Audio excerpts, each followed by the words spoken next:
Bonjour tout le monde, aujourd'hui on va voir comment résoudre le problème de TSP à l'aide de Cplex et Python. Cplex et Python, avec le langage Python bien sûr, et l'outil de Cplex pour résoudre les problèmes de recherche opérationnelle linéaire, des modèles mathématiques linéaires. Alors, comme vous savez, le problème de TSP, Traveling Salesman Problem, ou bien le problème du voyageur de commerce, consiste à trouver le coût minimum pour faire le trajet de toutes les villes ou bien de tous les nodes. Alors, bien sûr, dans notre exemple ici, c'est qu'on va visiter toutes ces villes ou bien tous ces emplacements et en même temps choisir la distance minimum ou bien le coût minimum ou bien le temps minimum. Alors, comment on peut faire pour résoudre ce problème? Normalement, on a un paramètre de CIJ qui est le coût entre deux emplacements. Par exemple, entre l'emplacement 1 et l'emplacement 2, si je le traverse directement, j'ai un coût. Entre 1 et 14, j'ai un coût. Entre 1 et 11, j'ai un coût. Entre 11 et 1, j'ai un coût. Bien sûr, dans notre exemple, c'est asymétrique. Alors, x et j, on va choisir un variable qui est x et j qui va être égal à 1 si on va visiter j depuis i, 0 si on ne va pas visiter j depuis i. Alors, c'est un variable booléen, 1 ou 0. Alors, notre fonction objectif sera CIJ fois XIJ. CIJ, le coût entre I et J, si bien sûr va s'additionner si on visite J depuis I. Alors, sinon, c'est 0. Si on ne visite pas J depuis I, X va être 0. Alors, il ne va pas s'ajouter le coût entre I et J. Si et 1, bien sûr, le coût va s'ajouter. Alors, on a des contraintes qu'on va travailler avec, c'est ces trois contraintes et à la fin une contrainte pour les sous-tours. Alors, la première contrainte, c'est x et j égale à 1, la somme des DI. Bien sûr, pourquoi? Parce qu'il doit être visité qu'une seule fois. Bien sûr, on quitte I vers J une seule fois. On ne va pas quitter I. Un emplacement, il est quitté une seule fois. Par exemple, celui-là, 19, il est quitté une seule fois vers 15. Et bien sûr, visiter une seule fois depuis 5. On ne quitte pas 19 de plusieurs fois. Et la même chose, la somme de J, x, I, J égale 1, c'est qu'on visite I une seule fois. Alors, on quitte I une seule fois et on visite J une seule fois. Notre contrainte de sous-tour, bien sûr, si on fait juste ces deux contraintes, si on ajoute seulement ces deux contraintes, on pourra avoir un modèle comme celui-là, où il y a des sous-tours, des petits tours là et là et là, et des sous-tours. Alors, on veut qu'il fait un seul trajet. Comme vous pouvez voir ici, on a plusieurs trajets.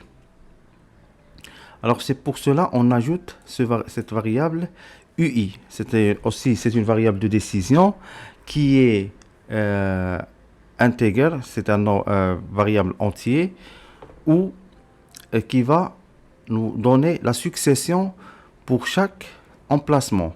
Ça veut dire I, elle va être succédée par J. Alors, c'est comme s'il va nous donner une partie de successivité des emplacements. Le premier, le deuxième, c'est comme un classement du premier node visité jusqu'au deuxième, jusqu'au troisième et ainsi de suite. Alors, utiliser cette, euh, euh, pour utiliser ce modèle à l'aide de Cplex et Python, comment on peut faire? Bien sûr, si vous allez utiliser Google Colab, vous devez ajouter pip install Cplex et ensuite pip install do Cplex. Ces deux librairies doivent être installées si vous allez utiliser Google Collaboratory ou bien un autre un autre, un autre logiciel pour exécuter ce, ce projet ou bien ce code. Alors, ici, moi, j'ai déjà installé Cplex. J'ai Cplex dans mon ordinateur. Alors, c'est de livrer. Je dois, bien sûr, installer seulement cette librairie doCplex. Pip install doCplex. Je dois l'installer avec Python, bien sûr, et l'utiliser. Parce que si j'utilise pip install Cplex, vous allez avoir un problème, c'est que il y a des limites. Il donne des limites pour votre code. Il ne va pas dépasser certains nombres de variables ou bien certaines capacités, certaines ressources. Vous ne devez pas les, les excéder parce que c'est limité. Alors, import numpy as np, c'est puisque on doit utiliser la librairie NumPy pour les listes et les arrays. Bien sûr, on importe modèle depuis doCplex mp modèle. Ensuite, on va indiquer le nombre de villes. Ici, dans notre exemple, on va utiliser 20 villes. Villes, on va créer un range qui va être de 1 jusqu'à 20 villes. Bien sûr, c'est 20, c'est le nombre de villes. Le nombre de villes. CIJ, c'est le coût entre IJ. On va créer des valeurs aléatoires, des valeurs aléatoires entre les deux villes. Chaque deux villes, il va nous donner une valeur aléatoire entre 0 et 1. Bien sûr, on va créer notre modèle égal depuis notre classe modèle TSP. Ici, on va créer les variables de décision. Les variables de décision sont X et U. Bien sûr, on a dit X, c'est 0 lorsque va être 0 lorsqu'on va visiter J depuis I. 1, c'est si on visite J, bien sûr, depuis I. Alors, c'est pour cela c'est un binary var. Binary var. Alors, on va expliquer une chose parce qu'il y a des types de variables de décision. Dans notre ancien cas de résolution de problèmes de financial planning, on a vu qu'il y a continuous var. Continuous var, c'est un variable de décision qui est de type continu, décimal, qui contient des virgules. Alors que dans notre cas, c'est binary var. Et comme vous allez voir, on a ajouté ce tiret matrice. Matrice binary var matrice. Et pour U, c'est pour éliminer les sous-tours. C'est un variable de décision qui va nous aider à éliminer les sous-tours. C'est modèle integer var list. Alors, c'est un nombre entier et de type liste. Celui-là de type matrice. Pourquoi? Parce que comme vous pouvez le voir dans notre modèle, xij, c'est un variable de deux dimensions, i et j. Ça va être un variable à deux dimensions. U c'est un variable à une seule dimension, UI. Variable à deux dimensions. C'est pour ça, lorsqu'on a ajouté I, X, ça sera un variable à deux dimensions. 0 qui va contenir des 0 et des 1. Des 0 et des 1. C'est pour cela on a indiqué que c'est un variable à deux dimensions où ce sont les I et les J. Alors que le U, ça c'est pour X, I, J. Alors pour le U, le variable de décision I, il contient, c'est une liste de une seule dimension qui va être des valeurs qui va succéder de 1 jusqu'au le nombre de villes. Alors c'est pour cela, lorsqu'on a déclaré notre variable de décision X, on lui a dit que c'est du matrice, c'est une matrice. Alors lorsqu'on indique que c'est un variable de type matrice, bien sûr binary, parce que c'est un variable booléen qui contient des 0 et des 1. Alors case 1, on doit, lorsqu'on déclare un variable bien sûr de type matrice, on doit indiquer les ranges des deux quais, de I et des J. Alors, le range de case 1, c'est ville. Ville, c'est quoi? C'est range nombre de villes. C'est un range de nombre de villes. C'est dans notre cas, c'est de 0 jusqu'à 19. De 0 jusqu'à 19. C'est pour case 1, de 0 jusqu'à 19. Et case 2, de 0 jusqu'à 19. Ça veut dire x va prendre de x de 0, 0 jusqu'à x de 19, 19. On lui a nommé x dans ce cas. Ensuite, variable u, c'est un variable integer, c'est un nombre entier de type aussi liste. Lorsqu'on déclare un type de type liste, c'est qu'il contient une seule dimension, c'est juste case. Case égale le range ville. Ça veut dire de 0 jusqu'à 19. Alors, lower bound et upper bound. LB égale 0.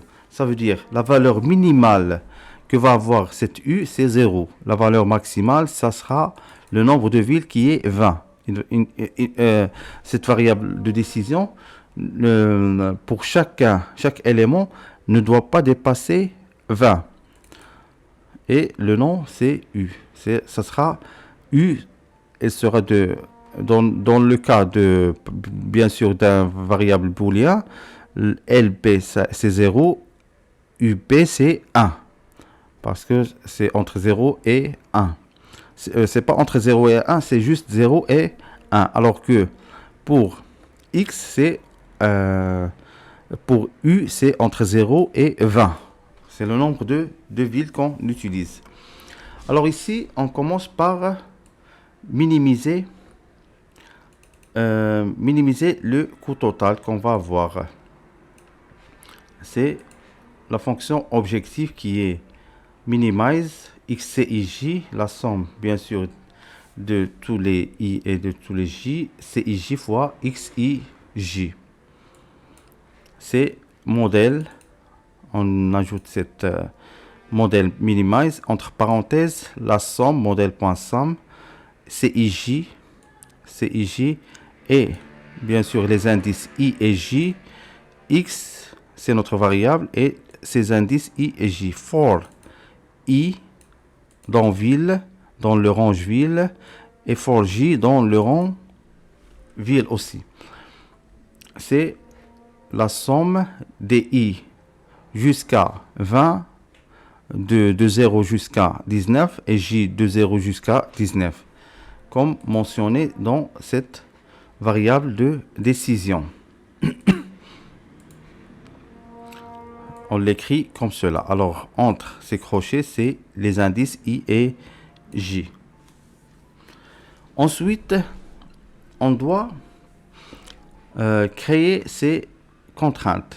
la somme de x, i, j, mais la somme de i égale à 1, quel que soit j dans le nombre de villes. Je m'excuse du son à l'extérieur, il y a un peu du bruit.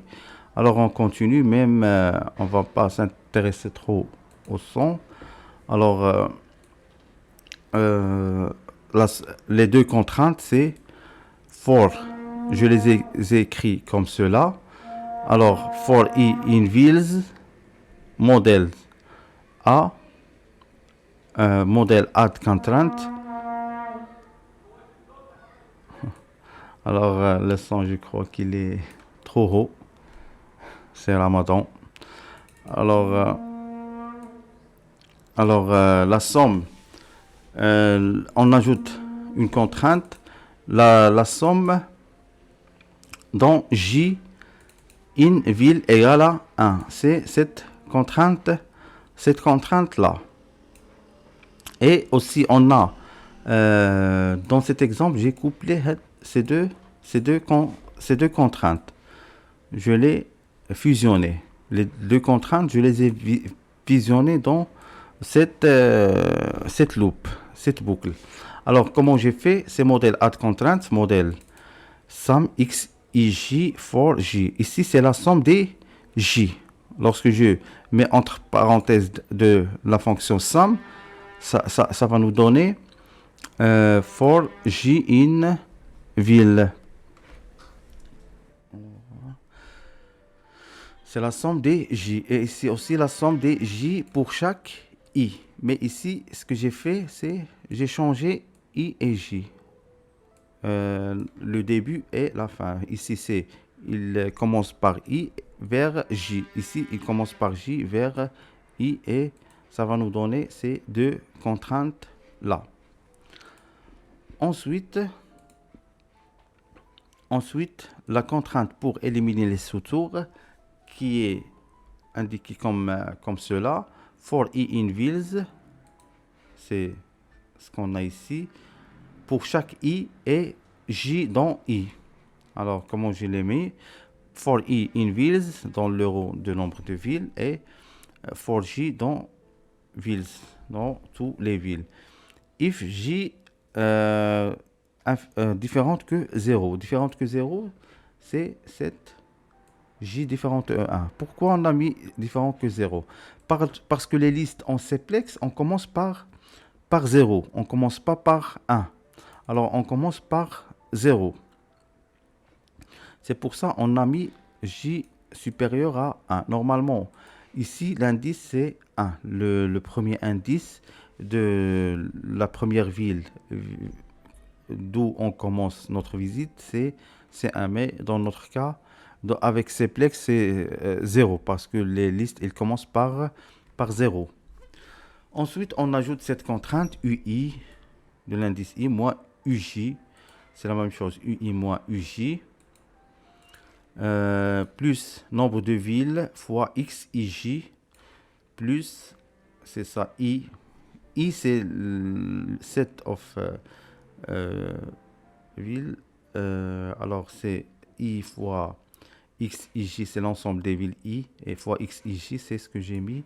Nombre de villes fois XIJ inférieur au nombre de villes moins 1. Inférieur au nombre de villes moins 1. Ensuite, on doit utiliser la fonction du modèle qui permet de résoudre ce problème qui est solve. Modèle solve log output true pour nous afficher tout ce qu'il ça veut dire les informations. Alors ensuite, il a fini bien sûr ici la résolution du problème. Aussi, on a utilisé mais get objective expression. Il m'a donné beaucoup plus d'informations qui m'intéressent pas. Alors, solution display, il m'a donné la solution de mon problème x04 comme vous voyez égale à 1, x1 11 égale à 1 et ainsi de suite. Et là, je peux voir la solution de mon de mon problème. Alors ici j'ai get value name. Alors on va voir dans Google Colab.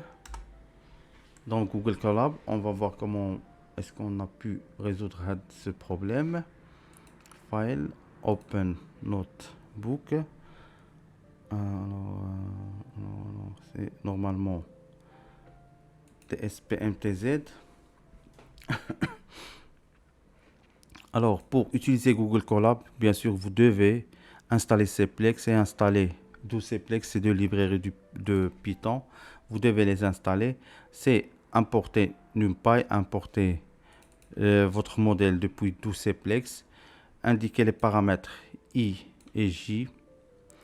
C'est indiquer les variables de décision X, Y, J et variables de liste, les contraintes. Voici les contraintes. Ces deux contraintes, on les a fusionnées comme cela, comme on a expliqué. La contrainte aussi la contrainte des sous-tours, des éliminations des sous-tours. Ensuite, l'affichage. Alors, on a ici, on a fait un affichage. Alors, la fonction objectif, solution.getObjectiveValues, c'est 1,39. Ici, on a utilisé Python pour bien indiquer pour bien faire le trajet, définir le trajet. Bien sûr, il va commencer par x0, de x0 vers la ville 13 ou bien l'emplacement 13, ensuite l'emplacement 7, ensuite l'emplacement 16, ensuite la ville 19. Comme vous voyez, c'est pour les U, c'est comme un classement. 4, 5, 6, 7, c'est le 7e emplacement, le 8e emplacement. La 5e ville à visiter, c'est le 1. On peut voir pour finir, c'est la 18e ville à visiter, c'est la 15. Et la dernière ville, c'est 19. Comme vous pouvez voir, c'est 19, c'est la 5e ville qui va visiter en dernier, qui est 19. Puisque ici, il commence par 0 vers 19. Et là, on peut voir qu'il a visité 20 villes. Il a fini la visite de 20 villes. Je vous remercie de votre attention. La prochaine vidéo sera faite pour voir comment résoudre le modèle de multiple travel salesman problem. Multiples voyageurs de commerce. Je vous remercie de votre attention et à la prochaine.